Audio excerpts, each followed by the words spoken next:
édito de la Rédac. Bienvenue Gilbert Ngonga. Merci beaucoup. Aujourd'hui, qu'est-ce qui nous intéresse? Ce qui nous intéresse, c'est d'abord le bureau définitif de l'Assemblée nationale a été mis en place il y a cela quelques jours et le travail des députés, beaucoup de gens l'ignorent encore. Les gens pensent que les députés nationaux travaillent que dans les plénières, alors que au niveau des commissions et des travaux qui se font, voilà pourquoi aujourd'hui on doit se pencher sur ça. Parlez-nous de ces commissions. Comment ça se passe l'organisation du travail, donc au-delà de ce que l'on voit dans les plénières? Voilà, donc au niveau de l'Assemblée nationale, il y a deux types de commissions. Des commissions dites permanentes et des commissions dites spéciales, mixtes plutôt. Des commissions permanentes sont au nombre de 10 et d'autres commissions sont temporaires. Quel que soit le bureau qu'on change, quelle que soit la législature, il faut obligatoirement qu'on ait 10 commissions permanentes. Ça dépend maintenant si l'on révisait les règlements intérieurs de l'Assemblée nationale. En tout cas, jusque-là, les règlements intérieurs de l'Assemblée nationale ont été déclarés conformes à la Constitution par la Cour constitutionnelle. Et ça prévoit 10 commissions jusque-là. 10 commissions permanentes. De quelle commission s'agit-il? Alors, il s'agit de la commission politique, n'est-ce pas, administrative et juridique, PAJ, la plus connue d'ailleurs de toutes les commissions. Nous avons la commission économique, financière et contrôle budgétaire, ECOFIN, la plus connue aussi. Nous avons la commission sociale et culture. Nous avons la commission des relations extérieures plutôt. Nous avons la commission défense et sécurité. Nous avons, sixièmement, nous avons la commission environnement, tourisme, ressources naturelles et développement durable. À la 7e position, nous avons la commission aménagement du territoire, infrastructure et nouvelles technologies de l'information et de la communication. Et nous avons à la 8e position la commission genre, famille et enfants. Nous avons la commission suivi et évaluation de l'exécution des lois, des résolutions, des recommandations et des politiques publiques. Donc chaque à député... la 10e position, pour finir, nous avons la commission droits de l'homme.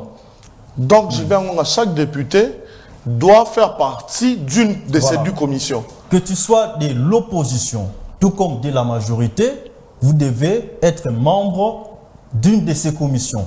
Et près de 40 députés, n'est-ce pas, composent ces commissions. 40 députés pour telle commission, 40 autres pour telle commission, et ainsi de suite. Et ces commissions peuvent être dirigées soit par un député membre de la famille présidentielle, Union sacrée, soit par un opposant par exemple. Je pense, Gilbert Ngonga, que vous avez oublié une commission. Laquelle? Je pense qu'il y a 11 commissions permanentes. Il y a une commission qu'on appelle le comité de sages ou la commission des... Le comité des sages. Ce n'est pas une commission, mais c'est un groupe que l'on met aussi en place en cas de conflit. C'est ce groupe-là qui intervient pour le règlement de certains conflits. Raison pour laquelle on parle de 2 types de commissions. Des commissions permanentes, c'est des commissions spéciales. Et des commissions spéciales, temporaires aussi, et des commissions mixtes. Je prends un exemple.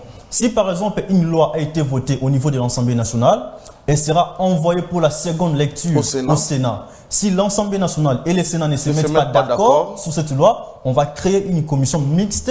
Assemblée nationale, Sénat. Assemblée nationale, Sénat, pour trouver un consensus.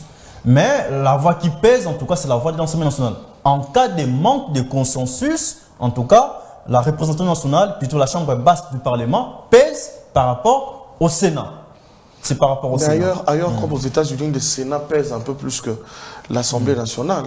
Voilà, ici c'est tout le contraire en tout cas. Mais Gilbert, ce qui est aussi curieux, c'est que la Constitution dit que le chef de l'État, en cas d'empêchement, peut assumer son intérim, non pas le président de l'Assemblée nationale, mais le président du Sénat. Mais on a comme l'impression aussi qu'en même temps, en termes de protocole, le président de l'Assemblée nationale vient toujours avant celui du Sénat. C'est une confusion. Hein? C'est une confusion, raison pour laquelle beaucoup des ténors de l'Union sacrée sont pour les changements de la Constitution. Parce qu'ils pensent que cette Constitution ne cadre pas avec la réalité.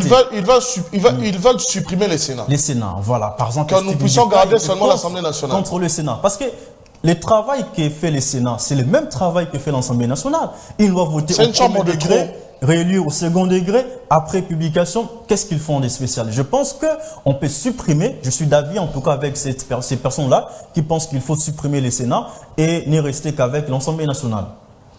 Parce que le travail d'un député, ça aussi ça prête confusion, qu'on se le dise, n'est pas celui de jeter des ponts, de construire des écoles. Voilà.